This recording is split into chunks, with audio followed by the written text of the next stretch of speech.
There's a complimentary tea and coffee here, so I'm taking advantage of that. So I'm gonna pick up this tissue. I should wipe my nose again. It's a little chilly, so like why not make tea and get comfortable. I'm trying my best just to keep mentally like doing things that are comforting and taking advantage of when I get the chance to rest, because it's clearly not promised, you know. I'm gonna backtrack into how the building was set up, because that plays a role too. So our building had 3 floors. Downstairs, 2 of them were duplexes and they were illegally built. At one point someone was living in a basement again, which was illegal, but we had slumlord like these real estate companies, like they're not even like, you know, landlords directly, just the company runs it. But yeah, because of that, there's all flooding in the basement, which we weren't aware of completely at that point. And our upstairs was an illegally built duplex. Like our room that my partner and I shared shouldn't have existed. It was beautiful. Like I said, it was nice. We loved it. We had a balcony, you know, we had like a roof deck. We were upstairs. It was the sunlight came in, and you know, we want to play video games and stuff. We would be upstairs, and it was cool. Mind you, our apartment was also advertised as a 3-bedroom. When we signed our lease, it says 2-bedroom and entertainment space. So technically, we shouldn't have been living there. But of course, now that we know everything, the realtor was kind of working with the company, and it's classic bait and switch in New York, which it is what it is at this point. But this is what got me really fucked up.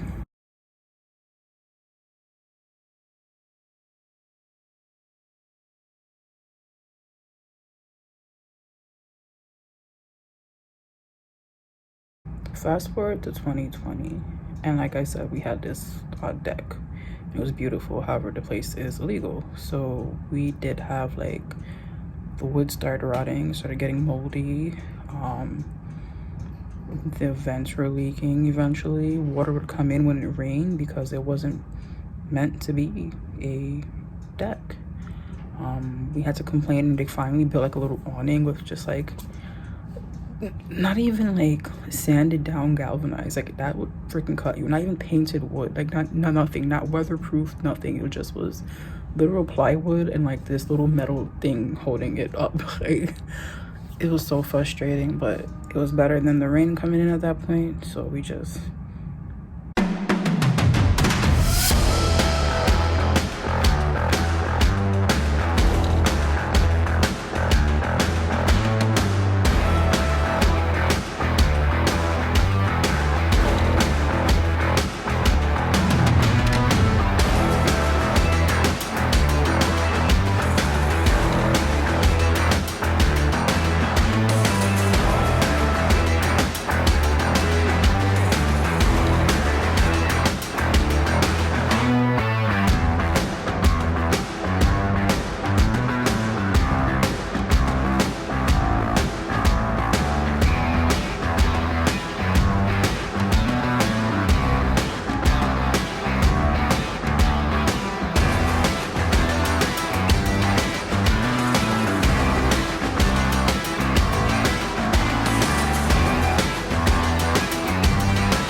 when I edit, I'm gonna have to like put all the clips together.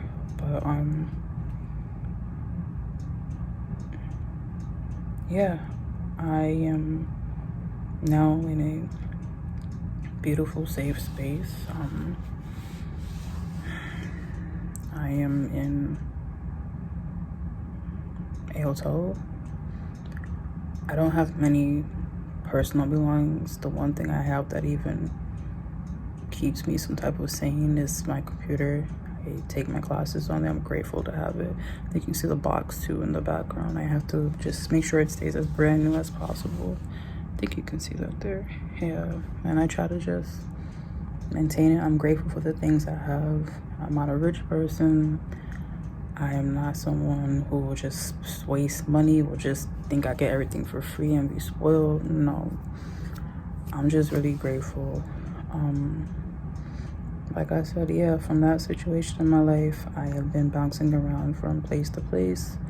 Most places have been sublet or temporary. Most places make me think that I could stay, and then one person pulls out the lease, and then it's just all this stuff. I lived with people that did things to harm me. I did all kinds of like horrible experiences. I already did that, been through that, you know, things that people have done to me, you know. It came down to this week where we thought we would have some more time to find a place to stay, and we didn't, and it was really scary. Like, I'm grateful I'm here now. I didn't think it would be like this. To be honest, I feel a wave of tiredness coming over me right now. I'm gonna try to finish the rest of this story, but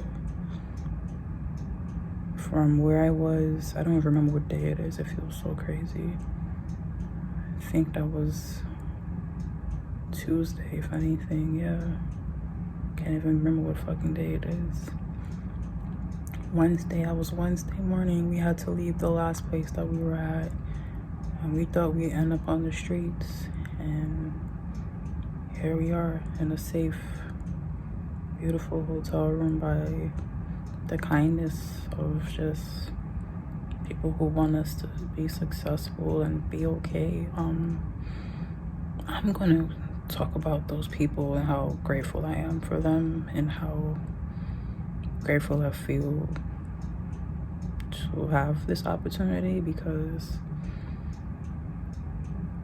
I can't imagine anything else. I always be like, there's something out there looking out. There's something out there like watching over you. You don't know what it is, how, but you know, people who love you are there, and it's tough for me to feel supported. I've never had this before growing up. I never had like good experiences. I've had people just hurt me and do crazy things, and you know, coming from that background to here, and constantly always struggling to not know I'm gonna stay, but for some way, by the grace of whatever's out there, by the grace of God, universe, whoever it is, like, I'm here.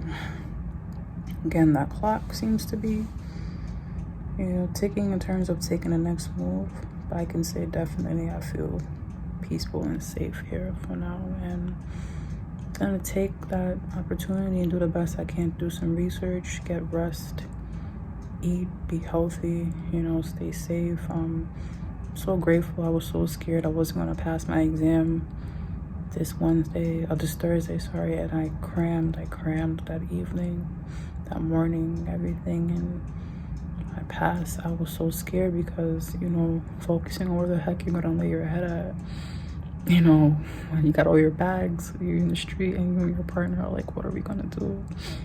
Who can really study with that, huh? But I was so determined just to finish school, and I don't take grants for granted. I don't take, you know, scholarships or people helping you. I don't take anything like that for granted. So like, if the least I can do is finish school, I'm gonna do it.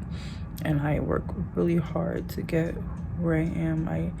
I don't take education for granted, because I already have been blessed to even be, you know, able to take school. I have never been able to afford it. I'm grateful that I have a grant, and I'm so grateful that I had classmates when I reached out, because I didn't know what the heck else to do.